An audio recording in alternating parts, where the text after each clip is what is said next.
Dalle celle alle stelle, insomma, dalla terra allo spazio infinito. Alice Salimbeni, 24 anni, studentessa di architettura all'Università di Cagliari. Perché questo titolo alla sua tesi realizzata in seguito a un laboratorio qui all'Istituto Minorile di Quartuzzo? Allora, questa frase è stata scritta da uno dei ragazzi in un libro di legno che abbiamo realizzato durante il laboratorio di progettazione architettonica, nell'ultima pagina, che era stata lasciata libera per i commenti, e uno di loro ha scritto proprio così, dalle celle alle stelle, che è diventato il titolo della tesi. Naturalmente c'è un lavoro lungo mesi e soprattutto lei ha avuto a che fare per molto tempo con i ragazzi che sono reclusi qui a Quartuzzo.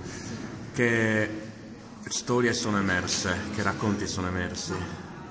È difficile, sono emersi tantissimi racconti, tantissime storie personali, non solo le loro ma anche le nostre, perché abbiamo veramente vissuto un mese di scambi continui e abbiamo parlato di tantissime cose, abbiamo empatizzato con loro e i tipi di storie sono personali, sono storie dei ragazzi ed è giusto che rimangano dei ragazzi, ma ciò che è importante è il fatto che c'è stata la fiducia reciproca di raccontarsi chi si è veramente. Certo, ma al di là di quello, i ragazzi, sfruttando il fatto di avere a che fare con una studentessa di architettura, ne avranno approfittato per magari dire proprio i loro desideri, cosa vorrebbero in più qua nel carcere. Sì, il progetto rispecchia quello che è stato chiesto durante il corso di progettazione architettonica. E cosa chiedono? Chiedevano di stare all'aria aperta, in uno spazio per incontrare i propri familiari fuori, ed è quello che è stato fatto, ma anche di trascorrere il tempo all'aria aperta in generale, di poter stare tutti assieme in un luogo progettato.